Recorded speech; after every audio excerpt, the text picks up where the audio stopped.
All right, so I am super excited.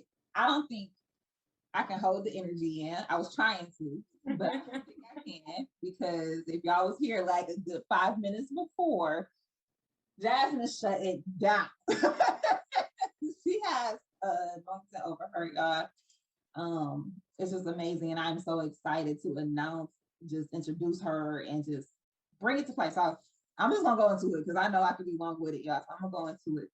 So today on Wellness Wednesday, we have Jasmine Fountain.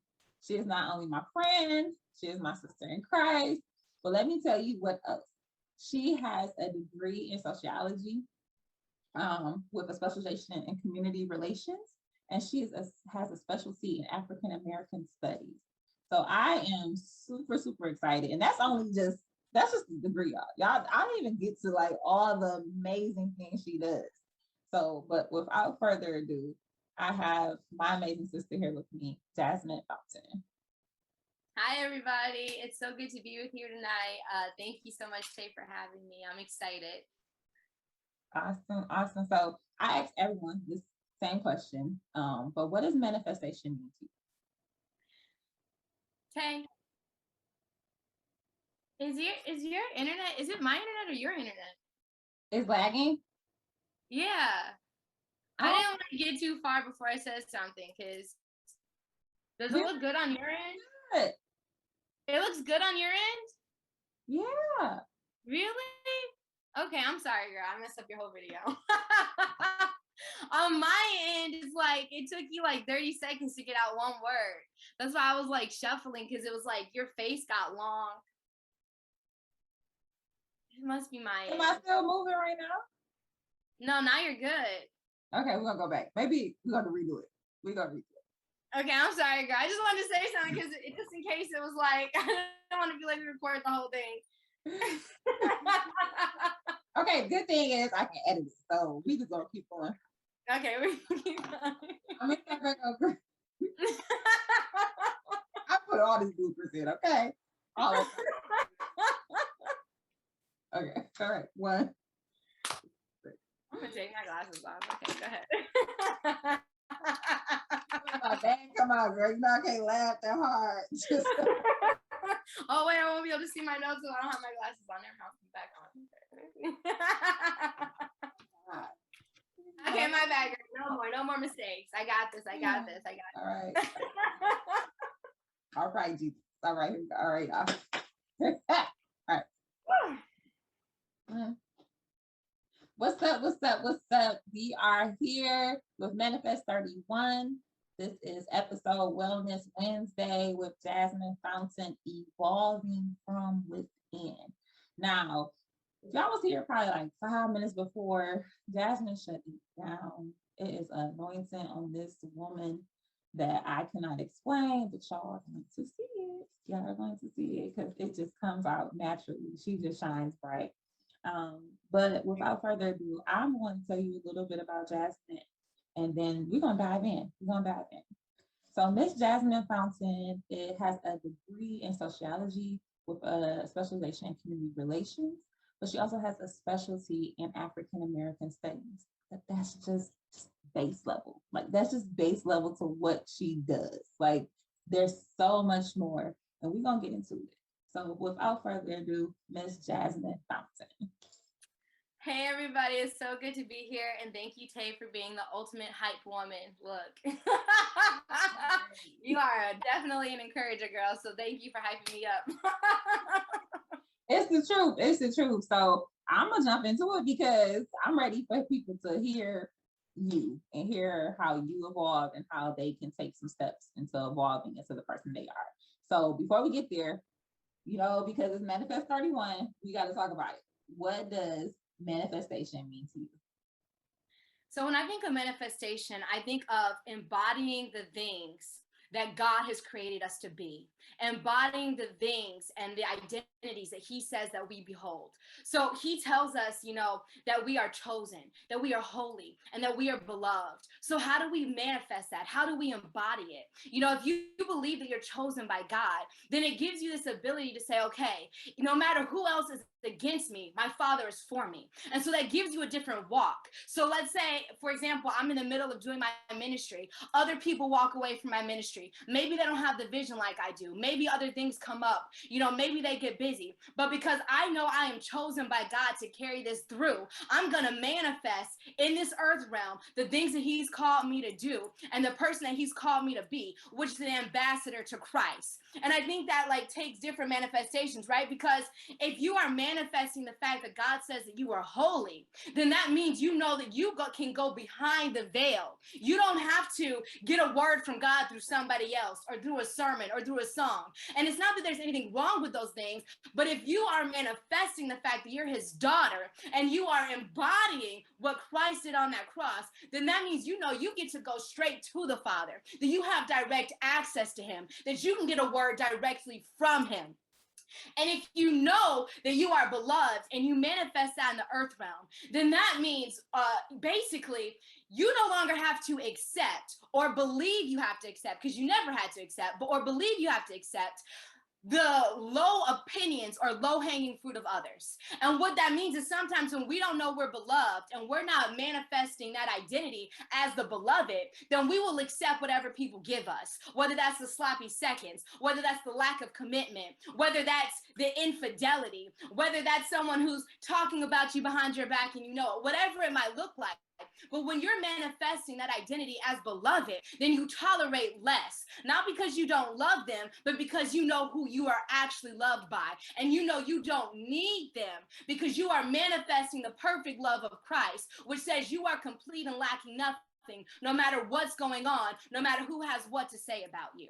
So when I think about manifestation, I really just think about how rich the Bible is in promises, how rich the Bible is in our identities, how rich the Bible is in our inheritances, and the fact that we could spend the rest of our life focusing on those things and trying to manifest those things, but we don't have to try because Christ in us the hope of glory. God, through his grace and his sovereignty and his mercy, will work those things through our lives so that we can arise and shine. Because the Bible tells us that we were called to arise and shine. And I think that's a perfect definition of manifestation. When you are manifesting the things that God said to you, you arise and you shine in your unique splendor, because God created you as a masterpiece, fearfully and wonderfully made. He did not put you to be hidden, right? But he put you to be the light of the world. And so when I think of manifestation, that's what I think of.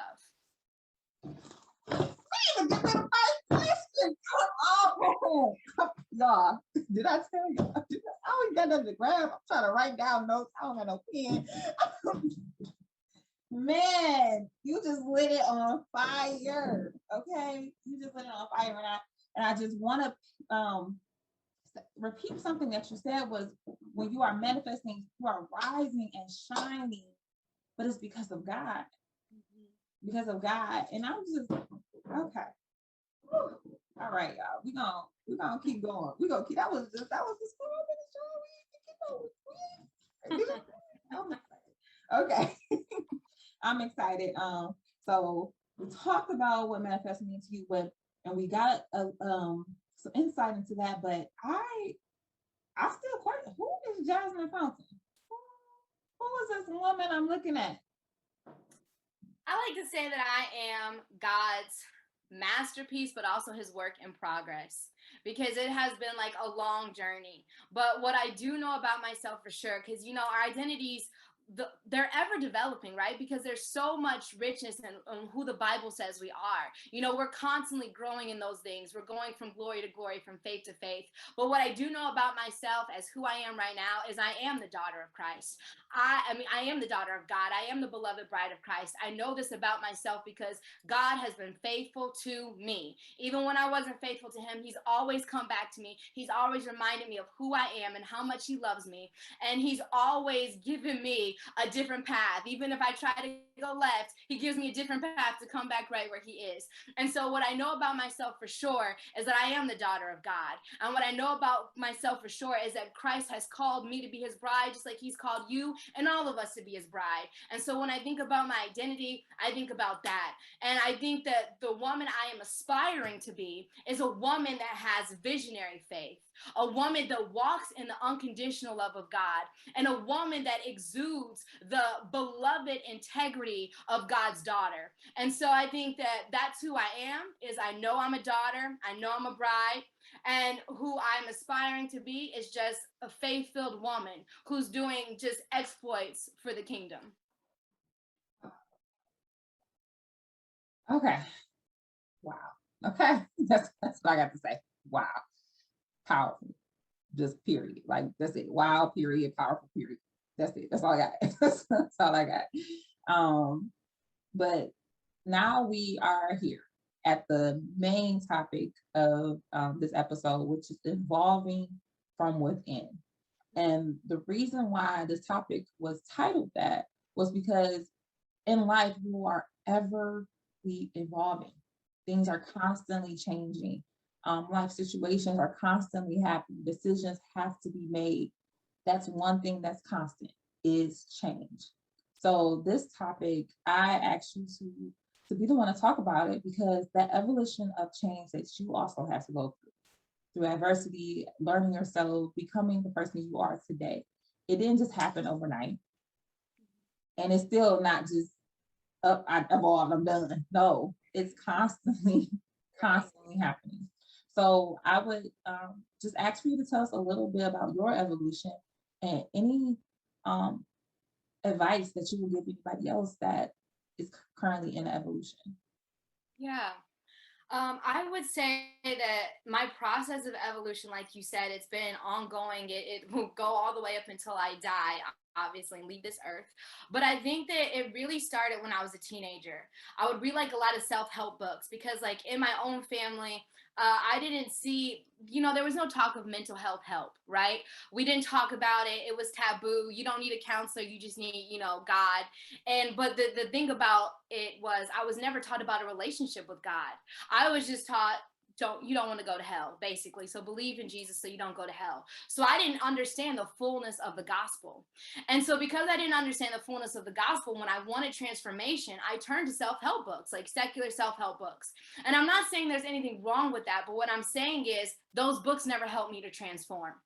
I did not start to see transformation in my life until a little bit after my son was born. And I remember like one day I was just laying on my floor and I was just like, talking to God. And I was just like, God, I don't have anything to offer you, but I know that I need you. And that's when God started to talk to me. And he started to like speak words to me that I've never really experienced before, because he was just pouring into me like love.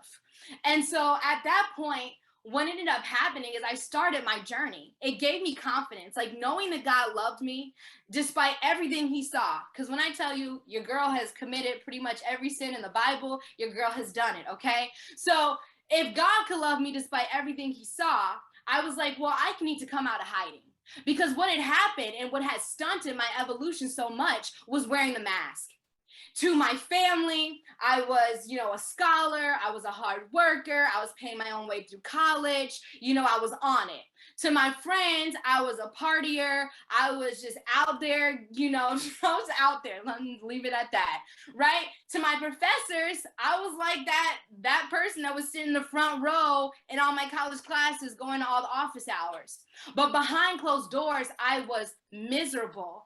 I was depressed. I did not love myself at all. I did not like myself.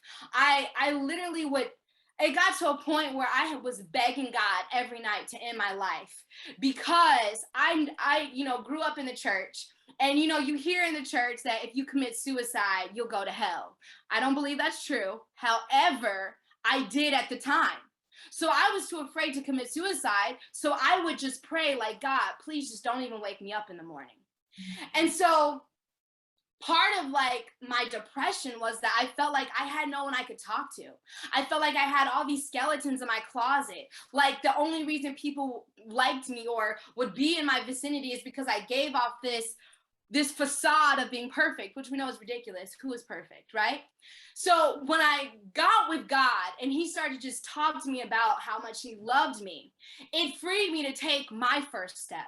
And my first step was actually the God's Butterfly Effect blog, where I actually revealed things that I had been keeping secret for a long time. One of which was that I had an abortion when I was in college. Now, this was a huge deal because I had not told anyone except for the father of the child. And the father of the child told me if I told anyone, they would judge me forever. So don't ever say anything about it. So a piece of myself died when I lost that baby. And I kept it a secret, and not only did it impact my view of myself, but it impacted my view of God because I thought that I had gone too far to be forgiven. So once I realized from God that I was in fact forgiven, I came out with that testimony. And once I came out with that testimony, the point of it wasn't for other people, it was for me. It was to say, I'm not going to be in hiding anymore. God brings things to the light so that we can see the truth, right? And I don't have to hide. And if you're my family member and you're my friend and you can't accept that I went through this and still love me, then you don't actually need to be in my circle anyways. And so that was like my first step of evolution. My second step was just I just like became hungry for like understanding God for myself. You know, my granddad is a pastor, so I went to church my whole life, but what I had was religion, not relationship. So I actually, once I started hearing God's voice for myself, I actually stopped going to church. Because I started to read the Bible for myself. I started to talk to God for myself. I started to explore, you know, like the Sabbath and, you know, the ways that that Jesus even, you know, walked on this earth. And I started to just learn so much. And so it opened up this whole new world for me, seeing him in another way. And the other thing that I did was I started to listen to people that talked about identity. Because I think that's something that we lack as a church as a whole. We don't talk a lot about your inherent identity as his child and what that means. What it means that before the foundations of this earth, God chose you. He predestined you to be his. He predestined you to do good works. He predestined you to be forgiven. It says in Ephesians 1 that he had all wisdom and all insight when he created us. That means he knew every mistake we would make. He knew every fall we would take, but he knew what we were created for. He knew the destiny and the value that he was creating us for. And so I started to listen to people who were walking in that identity because I knew even though I wasn't walking in it yet, it was something that I desired. I think the third thing that happened for me was I then started to reach out to other people. I started to, as I was learning this, I started to create Bible studies and conferences where I would bring other women in. Not saying that I have it all together, but I was just saying, let's walk together. Because I've never really had women I could walk with vulnerably and transparently and be like, you know what? I am struggling with this. It's not what I want to do, but it's what I'm doing. And I want your comfort and your love and your wisdom, not your judgment. And so I started to try to create spaces like that. And I had some success with it. I think the fourth step that I had was I completely fell off. I'm just being real. I fell off. Now, falling off is a part of evolution because sometimes, number one, you need those lessons that falling gives you. And number two, it humbles you to remember it's not about your perfection, but it's about his perfect love for you. So I got to this point in my life where everything felt like it was falling apart. It was chaos at my job. It was chaos at my home. It was chaos in my mind.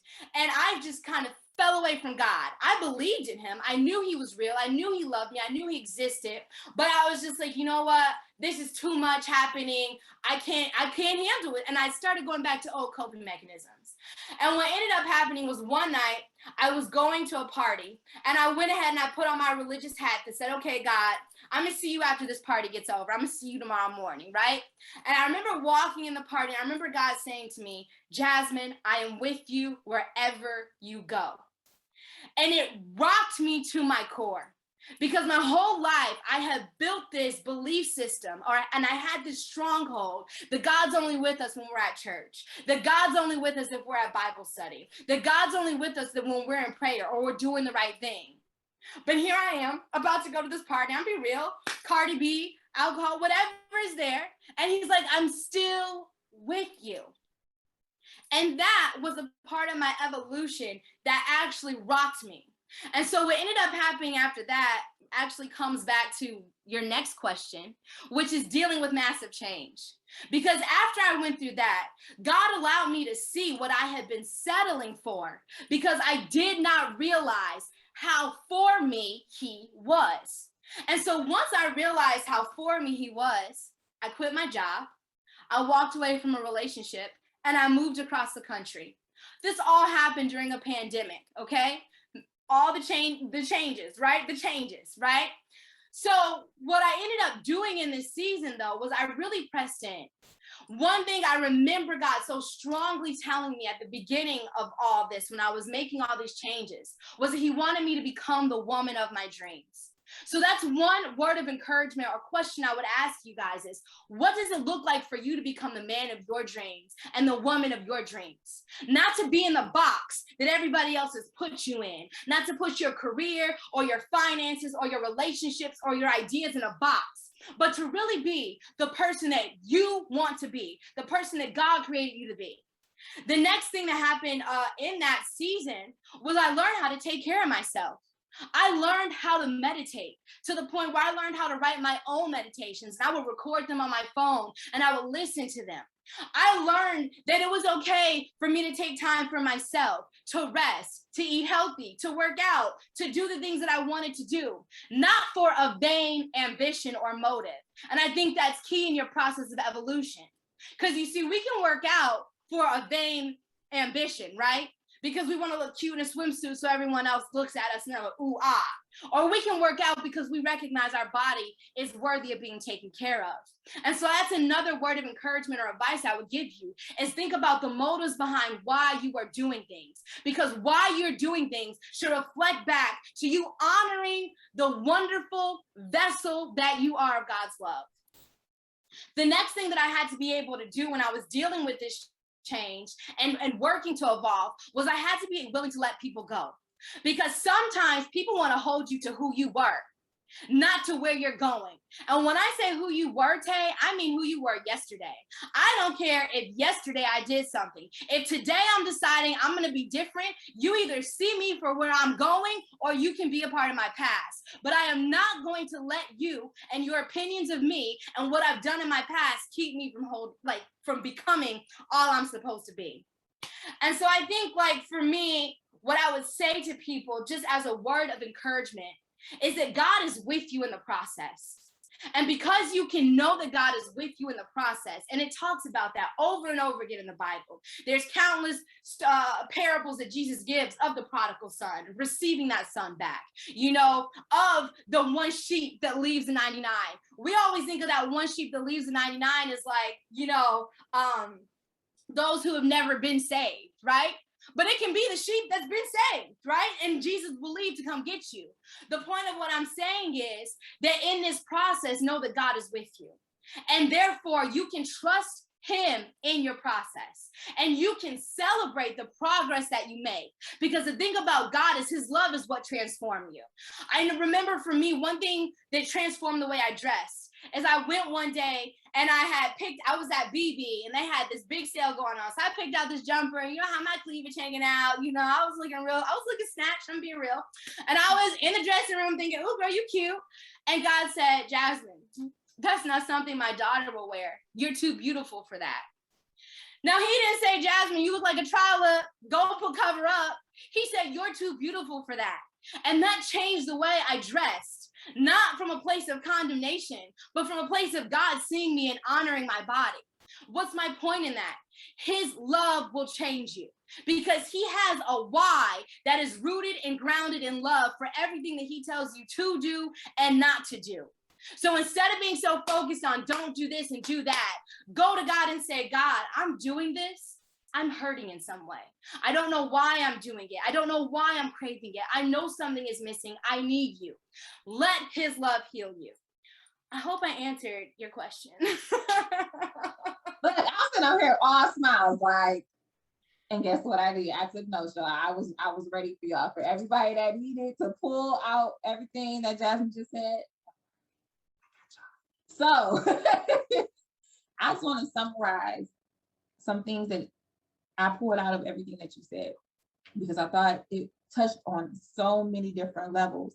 So it was down to 10 steps, advice, encouragement, all wrapped into one. 10. We got 10, y'all. So get y'all pens, y'all papers, whatever y'all need, because I got 10 for y'all. So the first thing that you brought out was the truth. And the truth is being truthful to yourself. And when you are able to be truthful with yourself and release that, it allows you to truly go through the evolution. For you, it was being truthful in the fact that you kept this secret for so long from so many people. But when you allow yourself to be honest, not only with yourself, but with others, and releasing that, it allows you to begin that true evolution of who you were and who you are today. The second one is unmasking. So many times, and I have done it so often, wearing a mask, whether it was with family, friends, in my professionalism, and just public. Which mask I'm gonna wear today? Which one, right? But when you unmask yourself, you allow all of you to be represented, not just one, all of you in the trueness of yourself. The third thing was relationships.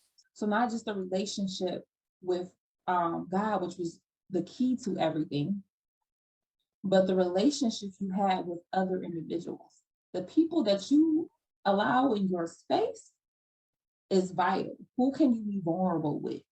Who can you walk through this life with? Who's going to be able not only to encourage you, but to say, hey, sis, maybe not that, but it's not out of judgment. It's more so of, let's try something else and let's do it together. The fourth one, I hope y'all stand with me, because I tried, y'all. I wrote notes, y'all wrote notes. So the fourth one was, and you was real with it, you fell off. And I think so many of us, when we tear off, we fall off that, we was straight and narrow, we was doing great. Then something happened and we get detoured, we get knocked off. We think, I gotta start all over. God still is using that fall. He needed that. He needed you to see so you can remember, so you can go to number 5, which is you can reflect. That time of reflection is so important. And it seems as though that's what helps you to say, okay, I need to continue with him. He's still with me. He didn't forget about me. I didn't place him on a shelf and say, hey, I'll be back. He said, I'm coming too, right? So it's that reflection. Number 6, tell me if I was I? You got it, girl. You got it. I'm with you. I'm with you. I'm with you. I'm with you. Okay, I'm with you, girl. All right, so we're gonna go to number 6, y'all. So number 6 was to press in, and that means that question you said was, what is it going to take to become the man of your dreams or the woman of your dreams? And pressing in on that, knowing that it is able, like you are able to do that, but you have to believe, and you have to believe with God that it's possible. Number 7 is our favorite word, y'all. We hear it all the time and everything, but it's so crucial. And I hope, as we have been talking through these episodes, even though it's coming up often, that we take hold of it, is self-care. And self-care looks different for everybody. Your self-care might be different from my self-care, might be different from your self-care, but knowing, putting yourself first, identifying what's going to help fill your cup back up is so important. Number 8 is think about the why behind your motives, the why behind your values, and the why behind your intentions, and making sure that those whys are not out of selfish reasons, Number 9, whew, y'all, I'm still struggling with this one right here, y'all. I'm struggling. I'm working on it, y'all. Is being willing to let go. And that's just not letting go of people or situations, but it's willing to let go of shame, guilt, anything that's been a stronghold or holding you back to not thinking that you can move forward and how you are evolving from within. And number 10, God is with you. So from 1 to 10, he was still there. He was there from the beginning. And I have one more. I am ready, y'all. That's on y'all to write that note because I ain't right. This last one is deal with your trust issues. Because what I realize is my trust issues, and this is like very vulnerable for me because it's something I'm even like walking in now, are actually with myself and sometimes with God. It's like, I know God is real. I know that he loves me. I know he showed up time and time again. But there are certain areas in my life where I face so much disappointment. I see myself speaking in agreement with the lie because I'm worried that it's not going to happen, as opposed to getting my expectations up. And I know I had this one friend who always talks about managing your expectations. And it always drove me crazy when they said that, because I was like, I don't want to manage my expectations. I want crazy faith. In fact, Michael Todd has that whole series out right now, Crazier Faith. So why would I manage my expectations? And so I still feel that way. I don't want to manage my expectations. And if I'm managing my expectations, not based off of, because of what God did or did not say, but based off my own fears, then I'm limiting myself. And so deal with those trust issues if you have them. If you know God has promised you certain things, if he's told you certain things, if he's stirred certain things in your heart, you haven't seen them come to pass yet, go to him in vulnerability and in honesty and let him know. Because I believe that he is doing something right now in this spiritual realm, and he's going to bring our promises to pass. So if any of you are waiting for promises, work on your trust issues with God, because he is trustworthy. He's proven it time and time again. And so we just have to get out of our logic and out of our feelings to walk in the faith of the steadfastness and almighty power of our God. And the second thing is work with trust issues with yourself. Because if you've been like me and you've had a lot of negative self-talk and you've doubted yourself, or you've put yourself in a box for other people, or you haven't been consistent for yourself, then sometimes you can even have trust issues with yourself and not even realize it. And so I guess my last point would just be to restore and build that relationship of trust with yourself in order to evolve. Let yourself know that, yes, I am going to come through for you. I am going to show up for you. I am going to listen to you. And then also be vulnerable and honest with God and let him know there's a scripture that says, Lord, I believe, help my unbelief.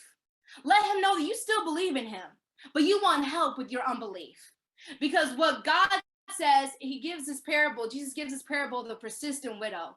And he talks about how she kept going to this judge who was basically corrupt, but eventually he gave her justice. And God said, how much more justice will I give? But when I return, will I find faith on the earth? That is a question that we are being asked in this hour as we see massive chaos happening. Will God find faith in us? Which means we have to trust in him. So that is my final point. Restore the trust relationship with yourself, or build it for the first time if you've never really had it, and let God know you believe in him. But you need help with any unbelief that you have left, because you want to walk in every single promise and blessing that he has over your life, and you will not settle and give him 1 ounce to the enemy. You will not give 1 piece of your territory away, not 1 single piece. That was my mic, y'all. I was dropping it for her because I just don't know. I don't know where to be. I don't know where to start. Like, man, Jasmine, it's such a blessing to talk with you. And I don't know who is watching, but I just hope that one thing was that trust within yourself. That's something I'm still working on, still working on. And one thing you said was I will show up for you. That's that's like something to say in the mirror. Like when you get up in the morning, Right? When you're doing your mirror work, I love you and I will show up for you. right, right, okay. So we're gonna wrap this around, bring this to a close, and by bringing it to a close, I want you to talk about God's butterfly effect, how people can get involved with it, and what it's about. So essentially, God's butterfly effect is all about transforming the world one story at a time. If you think about the butterfly effect, which is a scientific theory, is essentially that if a butterfly flaps its wings in Japan, it could potentially cause a tsunami over here. And so the idea is, as we empower one butterfly to flap her wings, who knows what kind of changes her story and her empowerment can cause. So right now our target is on the youth. And so we have a mentorship program for young women ages 11 to 21. And every week we meet for a class. And so this upcoming class, we're talking about the gospel and how it talks about forgiveness and restoration and reconciliation and transformation. And so every week we have a different topic and we dive in. And then they also get paired with their own mentor, so that during that week they get to check in with someone who can go deeper with the concepts that we talked about in class, or who can also just talk to her about the things going on in life. And we also have our own private Facebook group for the students in our academy. I mean, not Facebook group, Instagram, because you know the younglings are on Instagram. My bad, y'all.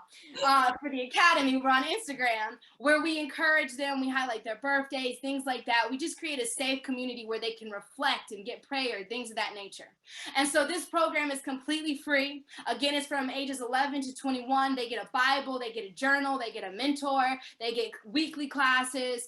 And our goal is really just to build them up and let them know that they're loved. And it takes place in 3 phases. The first phase, we talk about God's love. And our series is called Unmasking God's Love. Because what happens is, because of religion and because of people, sometimes God's love gets masked because we put our own things onto him. So we're unmasking God's love in this first series. And the second series, we're unmasking self-love. And so we're talking to them about what it means to love yourself. And we're giving them practical tools to budgeting in their finances and building healthy relationships and taking care of their bodies, things of that nature. And then the third series we're going to have is Unmasking Neighborly Love, where we're going to empower them to do community projects.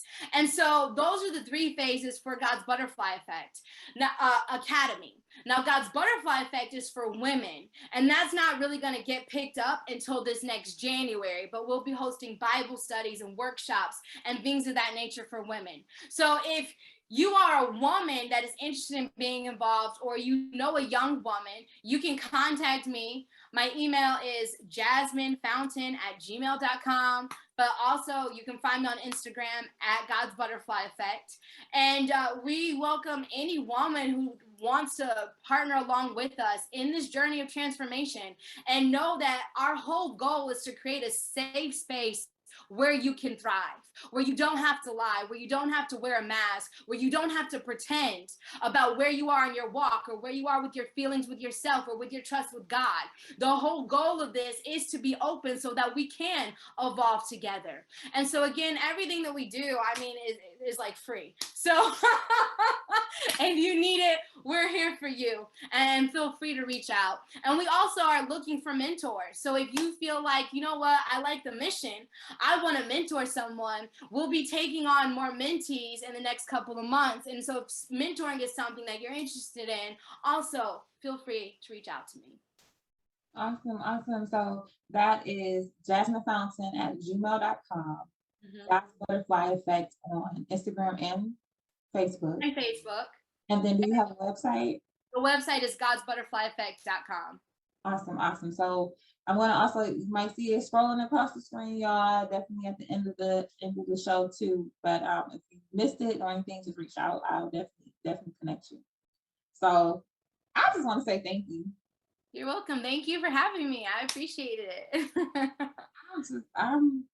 Thank you. If y'all don't know, I'm gonna just let them know. We've been cool. It's been my sister for like over 5 years.